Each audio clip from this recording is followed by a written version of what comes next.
Hello everyone, welcome to Simple Dhamaka with your host Manasa Hegde. ಹೀರೆಕಾಯಿ ಬಜ್ಜಿ ಎಲ್ಲ ಹವ್ಯಕರ ಮನೆಯಲ್ಲೂ ಇದು ಕಾಮನ್. ಇದು ಸ್ವೀಟ್ ಬಜ್ಜಿ ಅಂದರೆ ಮೊಸರು ಬಜ್ಜಿ ಥರ ಇರುತ್ತೆ. ಇದು ಅನ್ನದ ಜೊತೆ ತುಂಬ ಚೆನ್ನಾಗಿರುತ್ತೆ. ಫಸ್ಟು ಹೀರೆಕಾಯಿ ಸಿಪ್ಪೆ ತೆಗೆದು ಈ ಥರ ಹೋಲ್ಡ್ ಮಾಡಿ ಇಟ್ಕೊಳ್ಳಿ.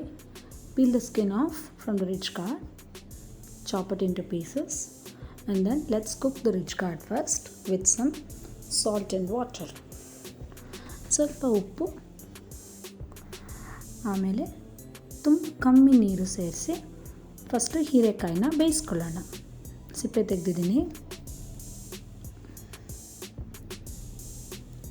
ಚೆನ್ನಾಗಿ ಹೀರೆಕಾಯಿ ಬೆಂದು ಆದಮೇಲೆ ಸ್ಟವ್ ಆಫ್ ಮಾಡಿ ಸ್ವಲ್ಪ ತಣಿಸ್ಕೊಳ್ಳೋಣ. Let it cool a little bit. Then take around half cup of grated coconut, ಒಂದು ಅರ್ಧ ಕಪ್ ತೆಂಗಿನ ತುರಿಗೆ ನಾವು ಸ್ವಲ್ಪ ಬೇಯಿಸಿ ಆರಿಸಿದಂಥ ಹೀರೆಕಾಯಿ, boiled and cooled ridge gourd pieces, and then grind this.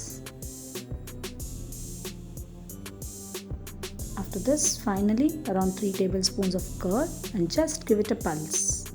ಒಂದು 3 ಚಮಚ ಅಷ್ಟು ಮೊಸರು ಹಾಕಿ ಜಸ್ಟ್ ಒಂದೇ ಒಂದು ಸಲ ಪಲ್ಸ್ ಮಾಡಿದ್ರೆ ಸಾಕು. ನಮ್ಮ ಹೀರೆಕಾಯಿ ಬಜ್ಜಿ ready.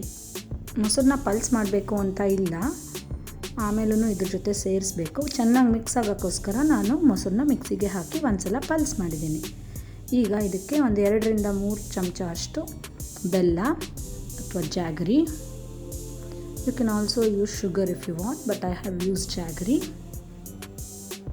Adjust the consistency with little water if you want. ಸ್ವಲ್ಪ ನೀರು ಹಾಕಿ ನಿಮಗೆ ಬೇಕಾಗಿರೋ ಹದಕ್ಕೆ ಅಡ್ಜಸ್ಟ್ ಮಾಡ್ಕೊಳ್ಳಿ. ಇದಕ್ಕೆ ಒಂದು ಒಗ್ಗರಣೆಗೆ ಸಾಸಿವೆ ಮೆಣಸಿನ್ಕಾಯಿದು ಒಗ್ಗರಣೆ ಕೊಡೋದಷ್ಟೇ. Temper it with mustard and chilli, and our heerekai bajji is ready to serve with hot rice. Like, share, subscribe, and don't forget to press the bell icon. Thank you for watching.